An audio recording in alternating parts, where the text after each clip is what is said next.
Presidente eleito Lula viaja hoje a Brasília para dar início à transição e se encontrar com os presidentes da Câmara e do Senado. Na pauta, a PEC que vai permitir o estouro do teto de gastos em 2023. Destaque chega agora com a Natália Pazzi. Lula deve se encontrar nesta próxima quarta-feira em Brasília com o presidente da Câmara, Arthur Lira, e representantes dos três poderes. No Congresso, a ideia é abordar a possibilidade de furar o teto de gastos para viabilizar propostas econômicas de campanha. Uma delas é a manutenção dos R$600 do Auxílio Brasil, que voltará a se chamar Bolsa Família. Além do benefício, a PEC da transição vai destinar cerca de R$175 bilhões para a retomada do programa Farmácia Popular e a melhoria da merenda escolar. A discussão será levada pelo chefe de transição, vice-presidente eleito, Geraldo Alckmin, ao presidente da Comissão Mista de Orçamento, deputado Celso Sabino.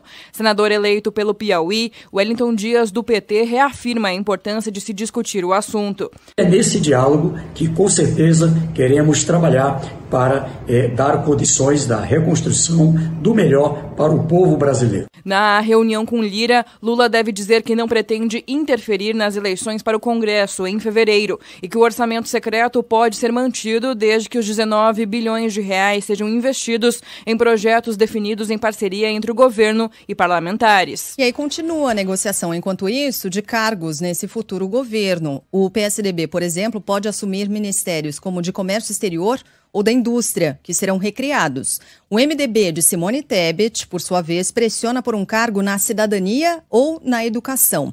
Já o PSD de Gilberto Kassab pode ficar com o Ministério da Agricultura. Cotado para assumir alguma pasta, o senador eleito pelo PSB do Maranhão, Flávio Dino, aliás, tinha ouvido falar que seria Ministério da Justiça para Flávio Dino, mas é só uma entre outras possibilidades. Ele falou ontem sobre o perfil esperado pela equipe de Lula.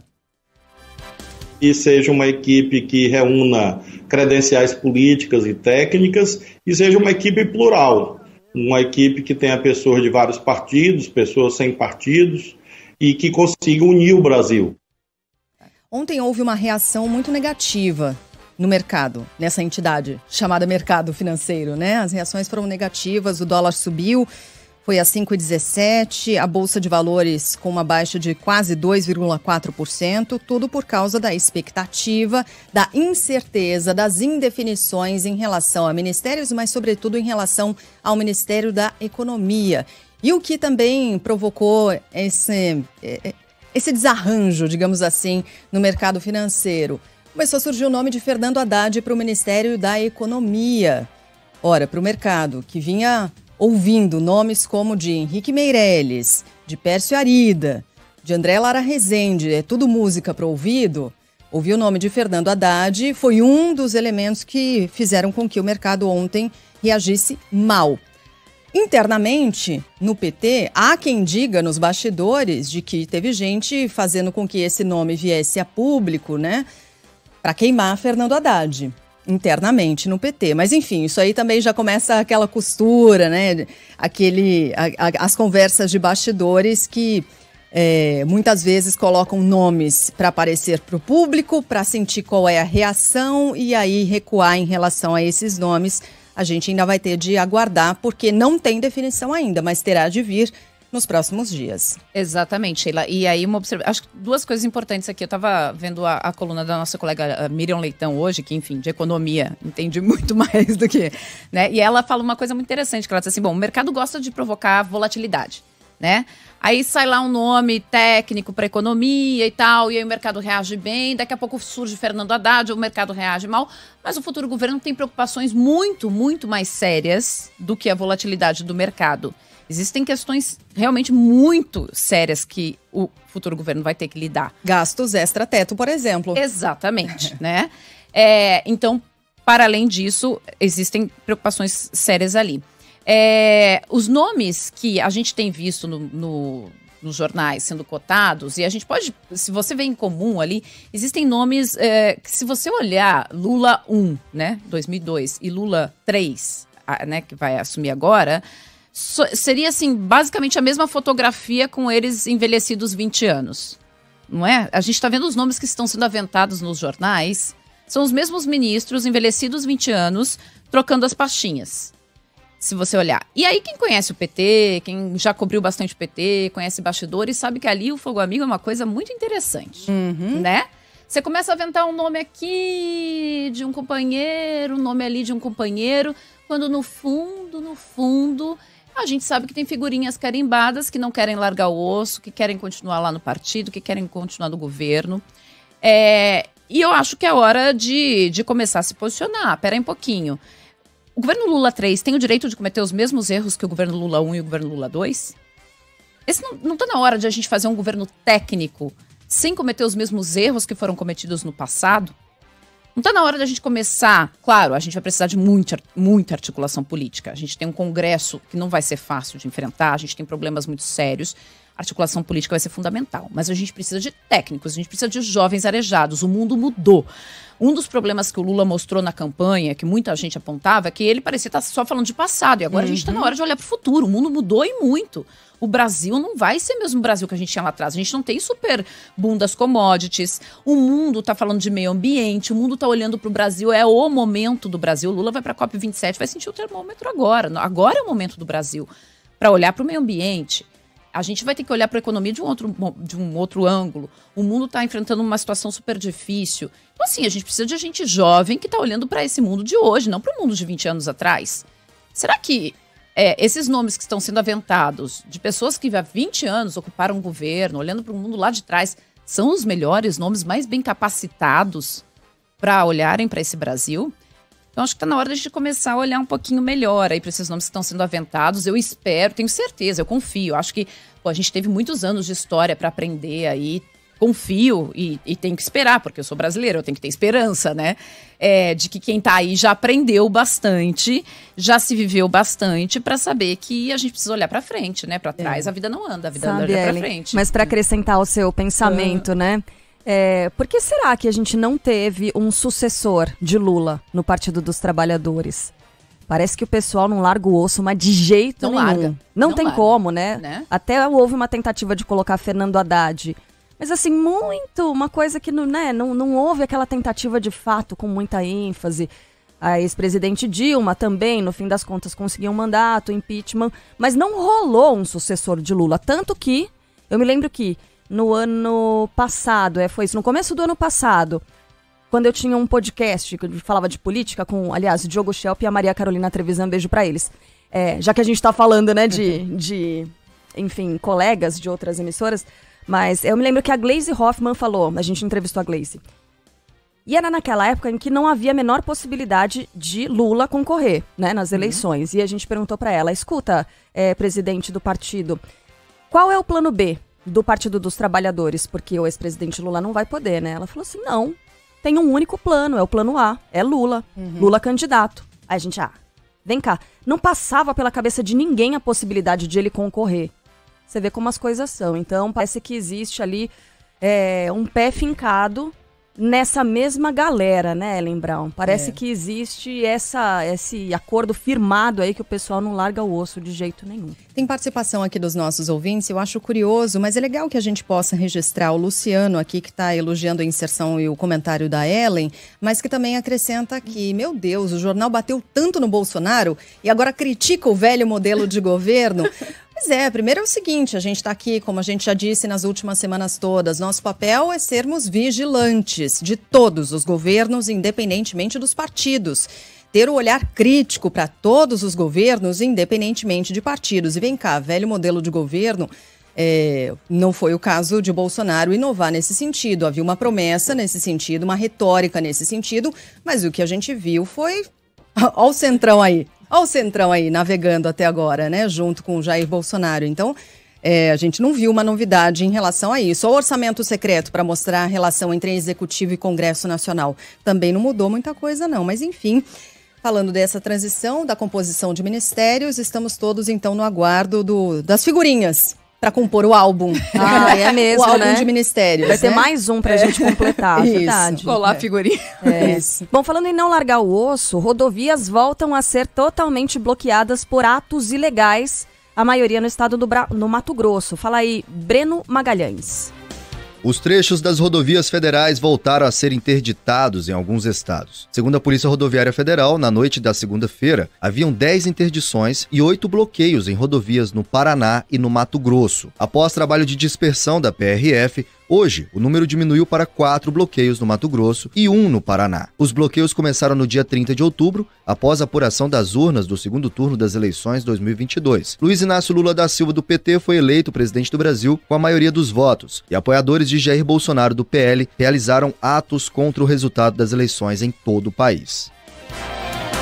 E no Pará, a Polícia Rodoviária Federal foi atacada por apoiadores de Jair Bolsonaro. Uma criança passou mal, foi feia a situação no Pará. Tawane Costa vai contar os detalhes. Após os confrontos entre manifestantes e policiais na cidade de Novo Progresso, no Pará, o trecho da rodovia BR-163, no quilômetro 312, continua interditado. Nessa segunda-feira, durante o ato antidemocrático, pessoas caracterizadas com camisa do Brasil atacaram agentes da Polícia Rodoviária Federal em uma abordagem para desbloquear a via. Um policial ficou ferido e uma criança passou mal durante a confusão. Ainda de acordo com a PRF, em uma escala de agressões, os agentes passaram a ser alvo de tiros e atacados com rojões, pedras e objetos diversos. Fugiram! Arregaram! Arregaram! Olha a população! Aqui é Novo Progresso! Aqui é Novo Progresso! Vão embora! Minha nossa. E é o pessoal de vandalismo, né? De selvageria. Selvageria. Novo Progresso! Aqui é Novo Progresso! Assim, atirando objetos contra as viaturas da Polícia Rodoviária Federal que passavam por lá e tentaram desfazer esse bloqueio.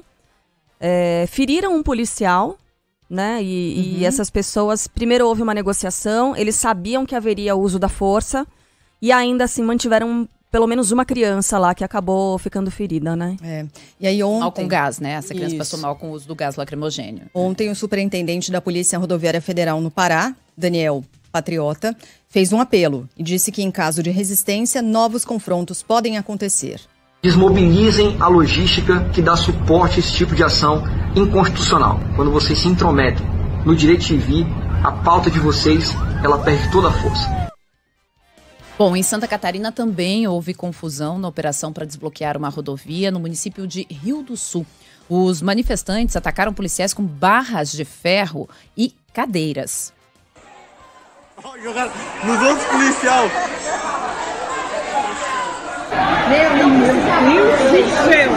Eu falei. Se ele colocou a máscara é porque ele ia atacar. Se ele colocou a máscara é porque ele ia atacar. A churrasqueira, vou tacar a churrasqueira, cara. Meu Deus do céu. Sim, eu vou lá.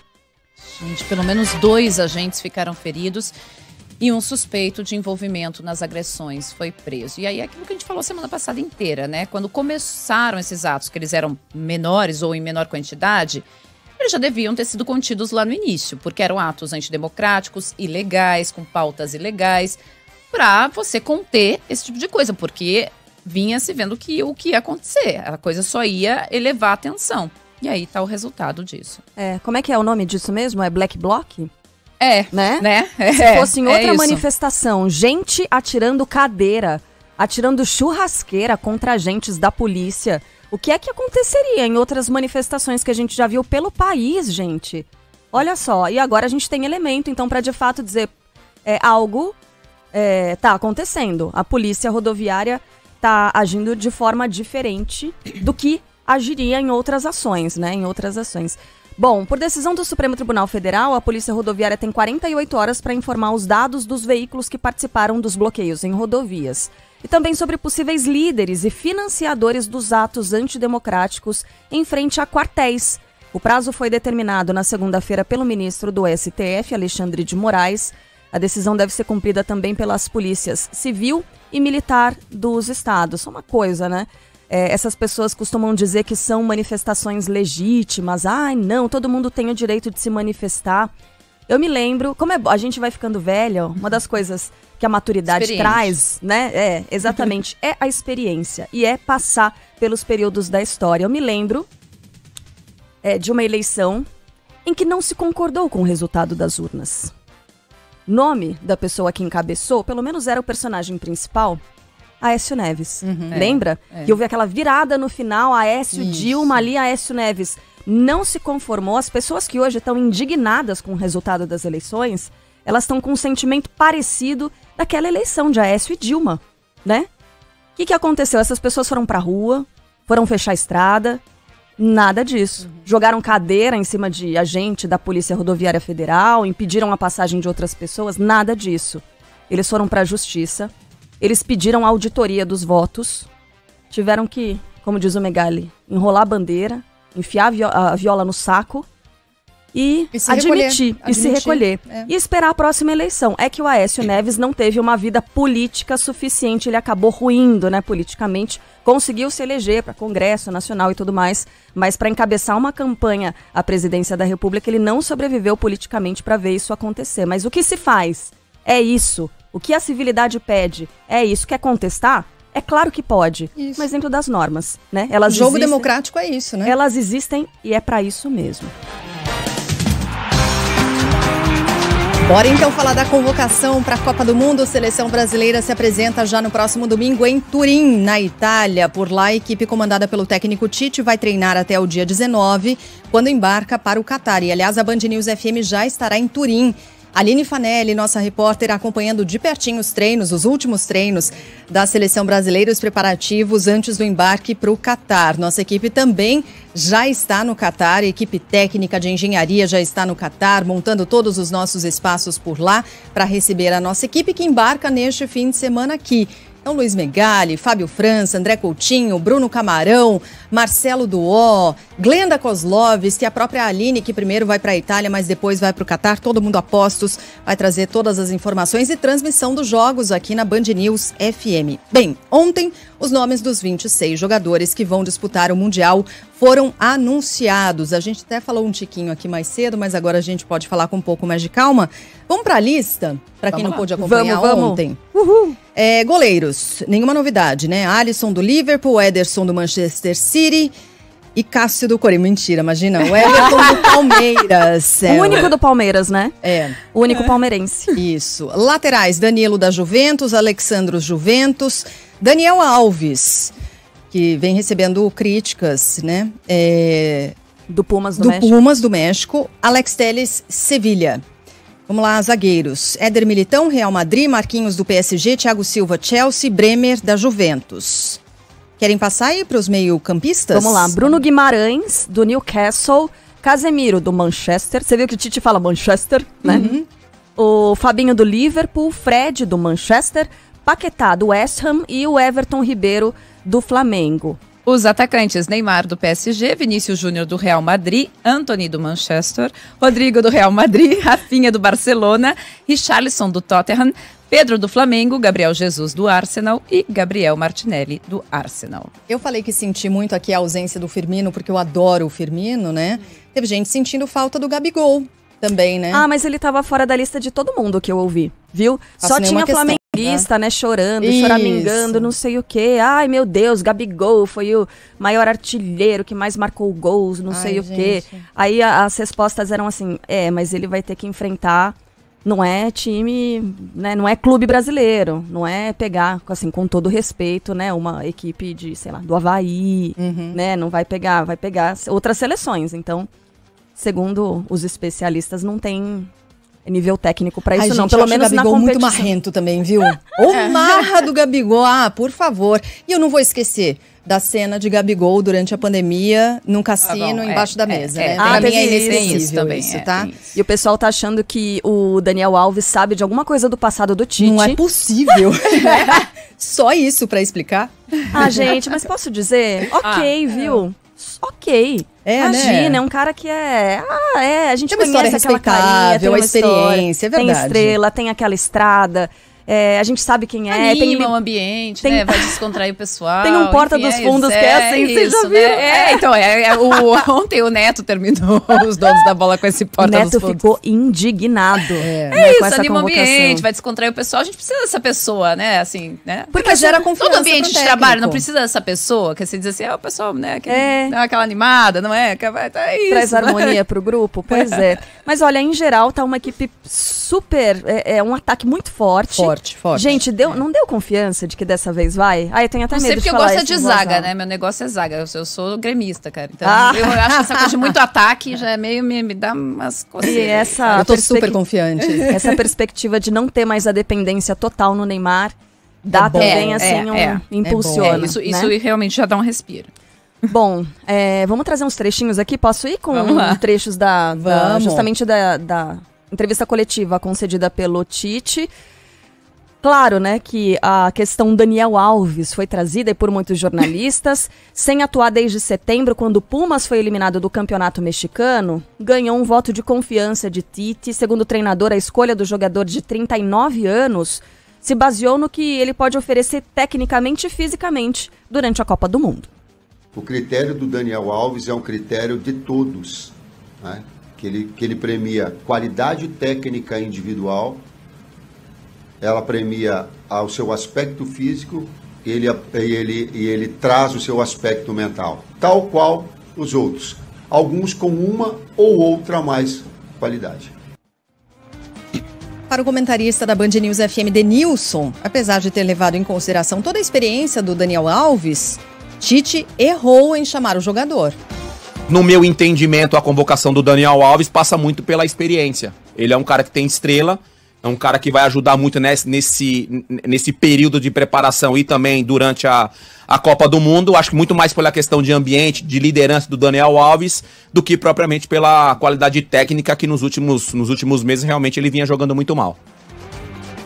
Na avaliação do técnico e jogador da seleção brasileira Paulo Roberto Falcão, além do papel de liderança, Daniel Alves tem boa capacidade de articular o jogo, dando mais alternativas para Tite.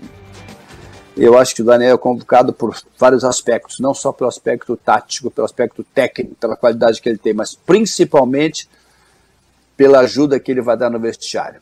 Eu acho que o Tite pensou nisso. Acho que nas entrelinhas, às vezes, ele deixava isso. O Daniel é um jogador vencedor, jogador que vai ser importante, somente se tiver alguma dificuldade no jogo, porque ganhou muito, né? Sabe o que é ganhar.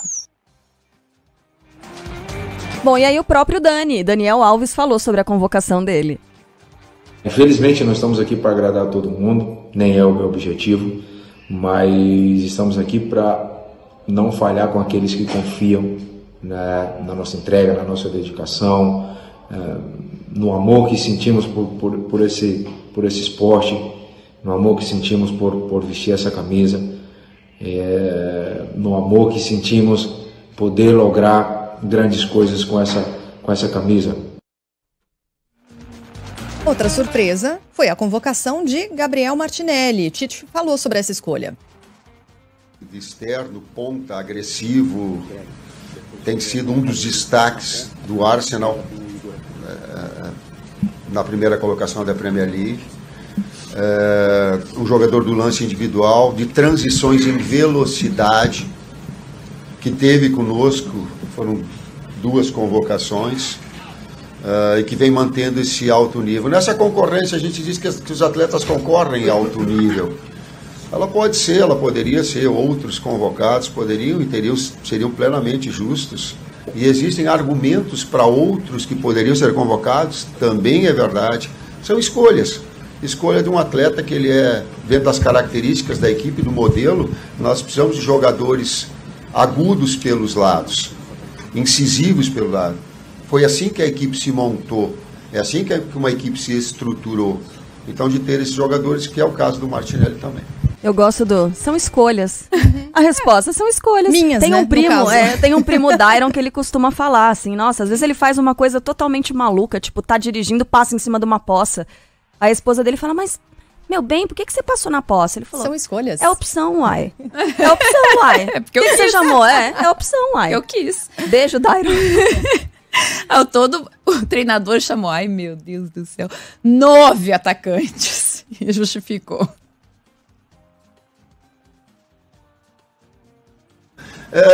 O que há é uma geração de atletas de alto nível que estão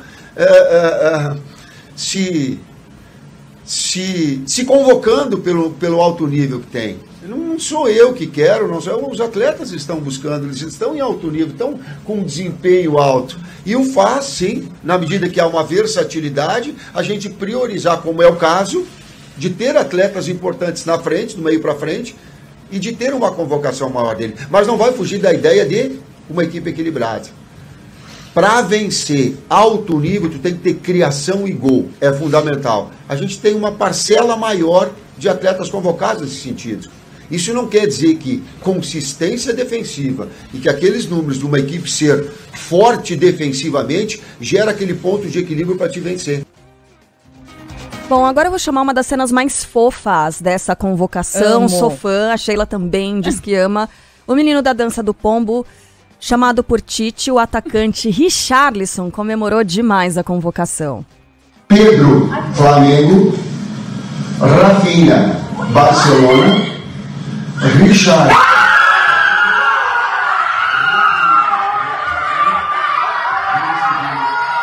Porque tinha, assim, é claro que o Richarlison é presença incontestável na seleção brasileira, mas ele vem de lesão, né? Ele teve aquela lesão. Ele chorou achando achando que... fundo. Desculpa, eu só consegui olhar aquela criança lá no fundo, que ela quase... Vocês viram isso? Pois é. A criança foi chacoalhada num grau... Num grau de quase vômito, né? É, exato. Entendi. Mas é que bonitinho, Pobre do né? bebê. Olha lá. Gracinha. Para quem não está acompanhando essas imagens, o que aconteceu no caso do Richarlison? Eles colocaram o celular no cantinho da sala para mostrar a reação de toda a família, que estava ali sentada no sofá. Agora fiquem de olho na coitada da criança. Todo mundo meio rezando ali, e aí vem a explosão do momento da não entende nada, é uma menininha, né? É linda a criança. Que tá atrás do puff ali, Mas ela ela- vê todo mundo pulando, olha pra cima e Aí fica alguém feliz. pega ela no colo Acho e que é a tipo, mãe, ó. chacoalha no quase vômito, assim. Ah lá, Tipo, coitada da criança, gente. Ai, desculpa. É engraçado. Que sensacional, gente. E a gente selecionou essa do Richarlison porque, como a gente falou mais cedo, foi a mais genuína, mais natural, porque outros tantos jogadores que já estavam meio esperando, tipo Neymar e tal, já tinha uma produção toda pronta, né? tava Em áudio, em super- vídeo, artes prontas, chamaram a Karine Roma, ela produziu tudo ali. É, foi negócio. Ai, meu Deus. Bom, a seleção brasileira estreia na Copa do Mundo no dia 24 de novembro. Vamos só lembrar, dia 20 é a estreia da Copa, né? Primeiro jogo, partida de abertura, Catar e Equador, é isso, né? Isso. Catar e Equador. Dia 24, estreia da seleção brasileira. Ai, meu Deus, esse jogo vai ser difícil, hein? Brasil e Sérvia, às 4 horas da tarde. Claro que você acompanha tudo aqui na Band News FM. Daqui a pouco tem mais informações sobre a convocação de Tite para o Mundial.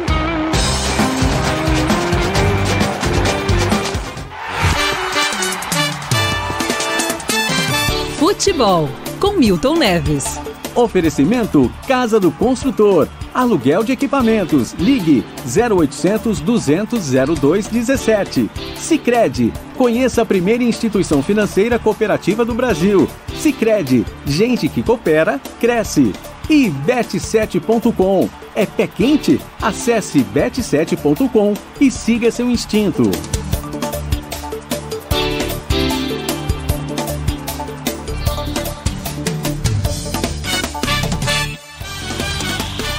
Ele também vai falar sobre a convocação. Bom dia, Milton. Aquele abraço, Carla Bigato, Aquele. Sheila Magalhães, Oi, Milton. Ellen Opa! Garcês Brown. Um grande abraço para vocês nesta terça-feira em que a bola vai rolar de novo, como rolou ontem no estádio do Tite e também no jogo Botafogo e Galo. Meu Deus, Galo, que ano terrível. Olha, gente, em relação ao Tite, o Adenor Bach, que pela primeira vez na vida apareceu em rede nacional no Super Técnico da Band em 2000. E ontem, gente, ele tá de parabéns também. Sabem por quê? Porque não convocou a mala do mascarado do Gabi ex-gol. O sujeito chato. Aqui no Brasil, ele é protegido. Ele é protegido, né? Força do Flamengo, aquele negócio todo. Ele ralha com o bandeirinha numa bola prensada, que ele quer a bola. Depois algum back encosta nele, ele vai pra cima do árbitro. Então não foi convocado esse rapaz, e foi o Pedro, porque ele é nitroglicerínico. Ele é explosivo. Ele, digamos, jogando na final da Copa do Mundo, 10 minutos, 15 minutos do primeiro tempo, e de repente ele fica lá brigando, xingando o bandeirinha e enfrentando até o árbitro, porque ele está acostumado a fazer isso no Brasil e não acontece nada. Ele é muito chato. Então ele não foi por chatismo, por malismo. Parabéns ao Tite. Parabéns mesmo. E em relação ao Daniel Alves, que tá todo mundo metendo o pau nele, olha, eu vou discordar. Eu acho que foi uma convocação da experiência. E ele me deu uma entrevista uma vez, quando ele veio aqui sair do meu condomínio e tal, que a gente morava aqui perto, como o Felipe Melo também, que tá no Fluminense, e ele me falou num restaurante lá no Rancho 53 da Castelo Branco, ele falou o seguinte, ó, não estão me querendo, o São Paulo me mandou embora, tô com dificuldade de entrar lá, talvez eu vá arrumar time lá, talvez no Barcelona, e realmente jogou um pouco no Barcelona, depois foi pro México e realmente não tá bem. No entanto, ele falou o seguinte, não me querem? Não tem nenhum problema. Eu compro um time e jogo mais uns 5 anos. Ele é muito convicto, ele pode dar a experiência pra molecada. Grande abraço pra vocês, viva essa terça-feira, até amanhã.